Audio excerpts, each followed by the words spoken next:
And so you said you feel a lot with like people's like emotions, like anxiety, depression, and help them through it. So like when you do you offer like your services, do you like sit and you kind of like can read them, or is it through like a picture, or do you talk to them like this? Like how does that kind of come through? So the most common thing is sending me a picture of yourself, which I focus on, and then I either send it by voice note or it's typed. So it's not actually like a Zoom call or a phone call, because I'm that busy and I can get a lot from a photo. I just find it easy to do a voice note or to type it, and then you can keep it forever. So that's what mainly people do. But I offer a range of different readings. So I offer in-depth reading, which covers your future and everything. Then I do fertility, love reading, career readings, mediumship readings, angel readings, like the list goes on.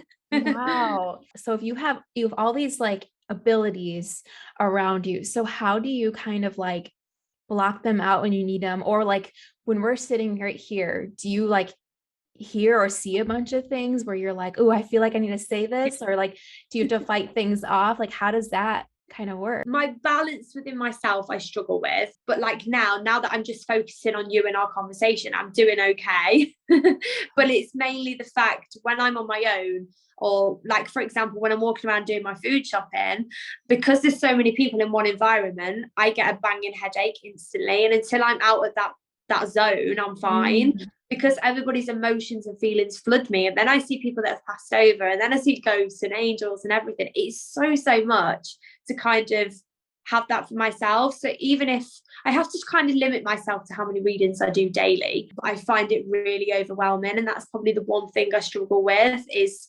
saying no to people as well, because people come to me for a lot of different reasons, and because they're struggling, I find it so hard to say I can't do you a reading at the moment.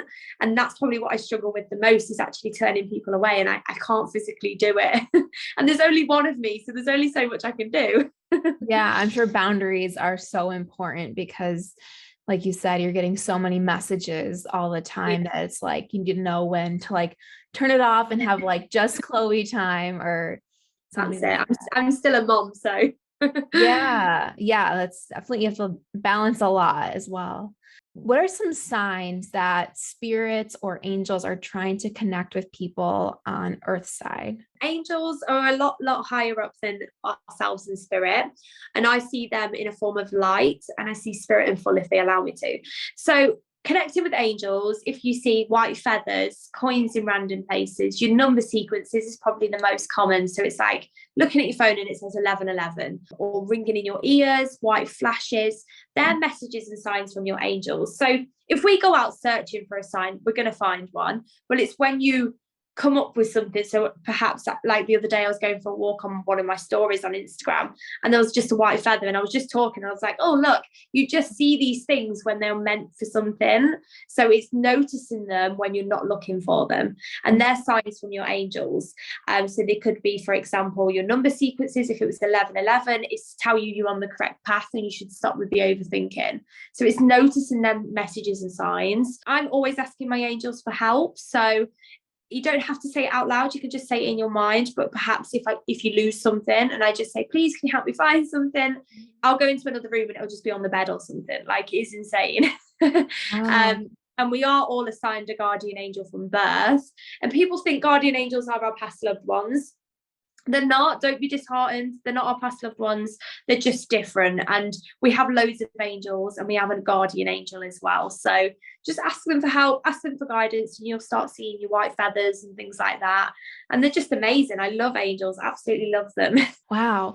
So are our past loved ones the spirits then that come visit? Yeah. So past loved ones are spirits. Angels are a lot higher up, who give us love and guidance. And then ghosts are just stuck. Wow.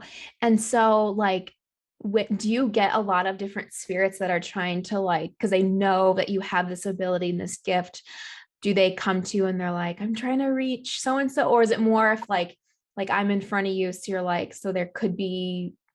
Yeah, so mainly if somebody come up to me, I would be able to see if somebody was going to come forward. Usually I say to people, wait a year after somebody dies, because of the grieving process, and you're not in your right frame of mind anyway, and spirit don't tend to come forward at least a year after somebody's passed, if that makes sense. So only because they have like a resting period. But I've done readings for somebody, like I'd see somebody in the street and I'd be like, oh, like I really have that urge to go over to them. And I have to kind of stop myself, because I don't know if they believe, because you're going to get non-believers and believers. Can't just physically go and do that. But I did once. Something was making me go to this lady, and I walked up to her and I said, look, I am a medium and psychic. It's okay if you don't believe. You don't have to say anything to me, but there is a gentleman with you, and he wants to tell you that he's okay. And as soon as I said that, the man walked away in spirit to have his resting period, and he died 2 days like previous. Whoa. So he was coming forward to kind of say that he's okay, and then he was able to go and rest. Wow. So yeah. That's amazing.